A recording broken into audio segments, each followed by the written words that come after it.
Nunca creí que una carta pudiera cambiar el rumbo de la vida de alguien.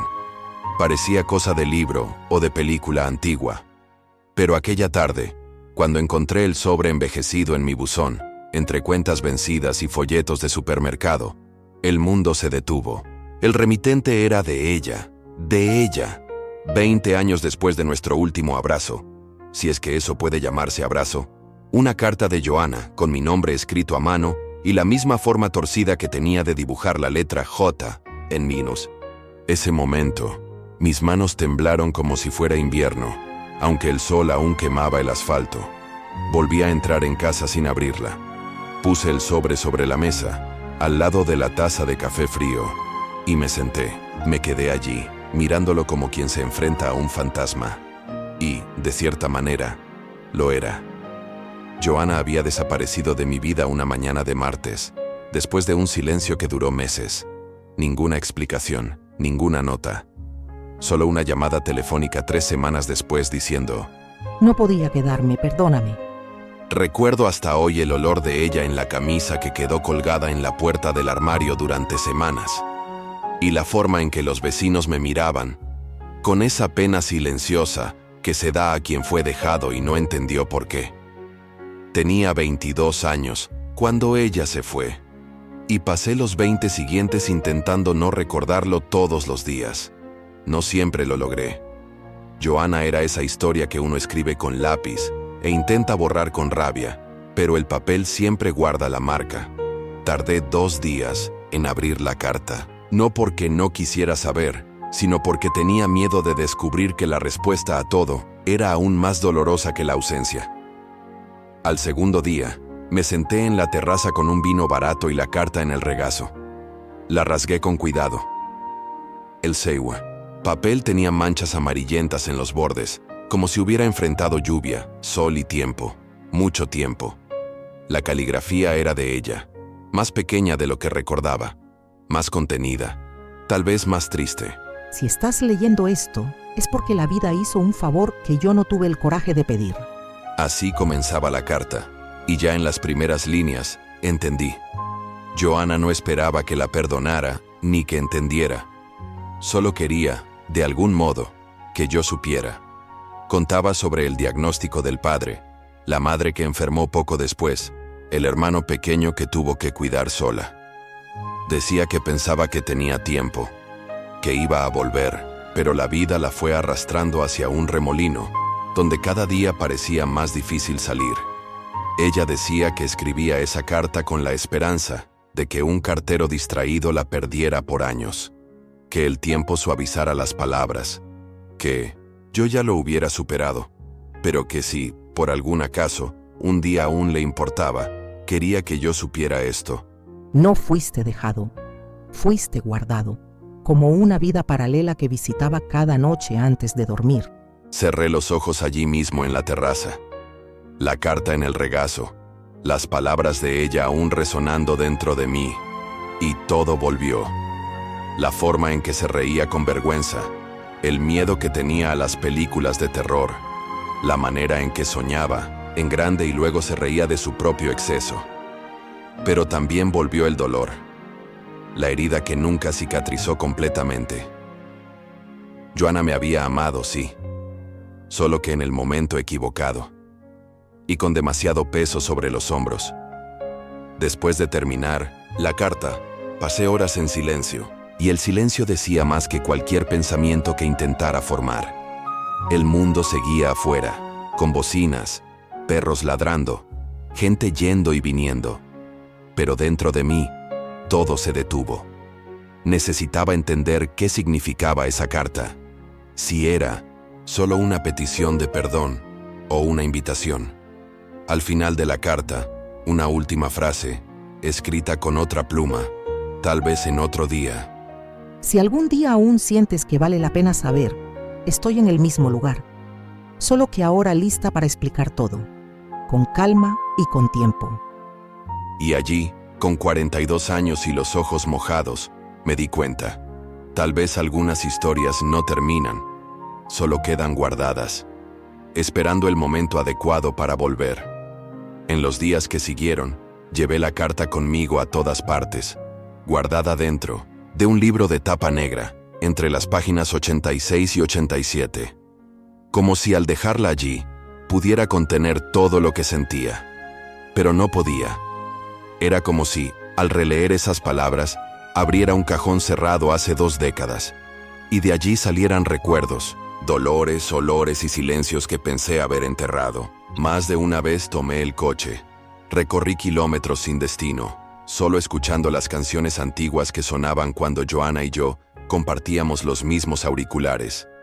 Era como si el pasado gritara por dentro, pero en voz baja. Nunca la busqué, en esos 20 años. Ni en las redes sociales, ni en listas telefónicas, ni siquiera preguntando a amigos en común. Pocos, por cierto, que quedaban, parte por orgullo, parte por miedo. Siempre pensé que, si ella se había ido de esa manera, era porque no quería ser encontrada. Pero ahora, ella quería. Tal vez siempre quiso. Tal vez yo lo entendí todo mal. O tal vez el dolor era tan grande que era más fácil fingir que entendí. Durante una de esas andanzas sin rumbo, me vi parado frente al edificio antiguo donde ella vivía con la familia, en el barrio de Alto das Palmeiras. El edificio aún estaba allí, pero pintado de otro color. La floristería de la esquina se había convertido en una clínica odontológica. Me quedé allí, en el coche, observando la ventana del 3er piso, la misma donde Joanna solía saludarme con un pedazo de papel escrito: Baja. Cuando quería escapar de su madre y venir a mi casa. Y me sorprendí sonriendo, una sonrisa amarga, de esas que solo la nostalgia provoca. Volví a casa una vez más sin el coraje de hacer nada. Me senté en el sofá, miré la pared llena de libros y pensé en cómo la vida había pasado páginas sin consultarme. Ahora era un hombre solo, viudo desde hacía 7 años. Mis padres, enterrados en ciudades diferentes. Ningún hermano, ningún hijo, solo los alumnos de la escuela que me llamaban Profesor Marcelo, con esa mezcla de respeto y tedio. Pero esa semana no podía dar clase. Mi mente estaba en otro tiempo. Al 8º día después de que llegó la carta, recibí otro sobre. Sin remitente, dirección manuscrita. Dentro, un papel simple, con 3 palabras. Encuéntrame el sábado. Y en el pie de página, una dirección. Calle Santa Felicia, número 11. Reconocí. Era la casa de su abuela, la misma que nos daba jugo de cajú y decía que un buen corazón sabe esperar. La abuela ya no debía estar viva, pero la casa era un símbolo. Era Joanna extendiendo la mano. Pasé los días siguientes en un tipo extraño de ansiedad. No era euforia, era un temor suave, como si cada célula de mi cuerpo intentara prepararse para algo que no sabía cómo dolería. El sábado, me puse una camisa azul, zapatos sociales y un libro de poesías en el bolsillo. Sentí que necesitaba llevar algo que me recordara que aún era yo. Tomé el coche y fui. Llegué a la calle Santa Felicia a las 15:08, exactamente a la hora marcada. Toqué la puerta con el corazón doliendo de tantos recuerdos. Joanna abrió la puerta, con el cabello un poco más corto, algunas líneas en el rostro, pero los mismos ojos de siempre. Esos ojos que no acusaban, no imploraban, pero parecían cargar una tormenta entera contenida detrás del iris. Ella sonrió, y yo no sabía si sonreír de vuelta o desmoronarme, pero sonreí. Ella me invitó a entrar con un gesto leve. La casa estaba casi igual, olor a madera vieja y pastel horneándose, como si el tiempo se hubiera detenido allí dentro. Conversamos como 2 sobrevivientes. Primero sobre cosas triviales, trabajo, libros, comida. Luego, con el coraje que solo los silencios largos ofrecen, hablamos de lo que quedó atascado durante 1920 años. Joanna me contó todo. Del padre que falleció, de la madre que enfermó y vivió postrada en una cama durante años, del hermano que necesitó tratamiento. Contó que trabajó en 2 empleos, que lloraba escondida en las madrugadas y que casi escribió esa carta 10 veces antes, pero siempre la rompía. Hasta que un día decidió enviarla y dejar el resto en manos del azar. Cuando terminó, No supe qué decir.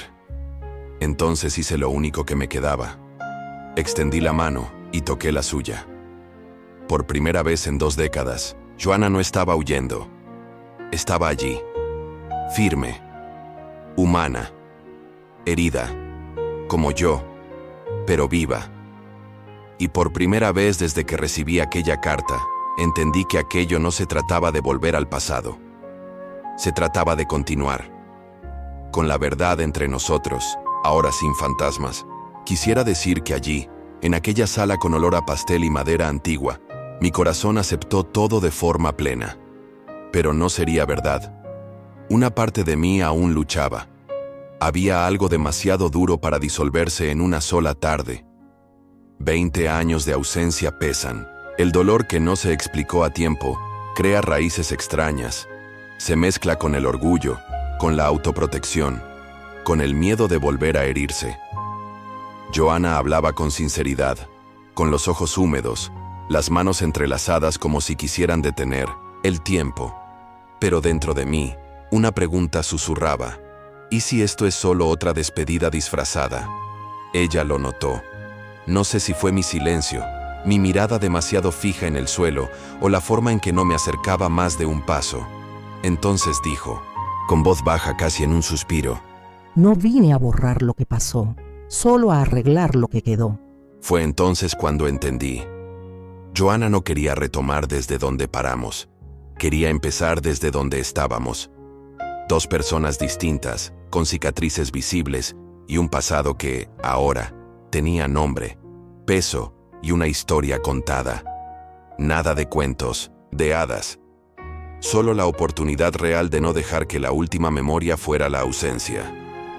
Pasamos horas conversando, sobre todo, sobre nada, sobre lo que nunca se dijo. Y poco a poco, las defensas fueron cayendo. El dolor fue encontrando nombre. Las heridas comenzaron a tener contexto.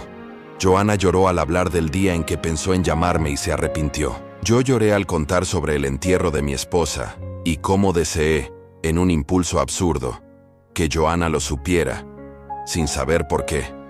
El dolor compartido nos fue acercando en silencio, sin promesas, solo presencia.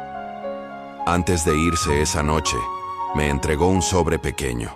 Escribí esto antes de saber si ibas a venir. Puedes leerlo en casa. Esperé a llegar, encendí una sola lámpara, me senté en el sillón del salón y lo abrí.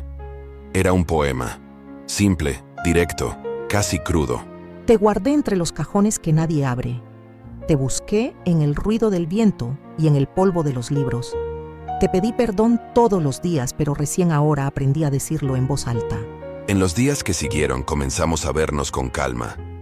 Un café un domingo, una llamada al final de la noche, un libro prestado.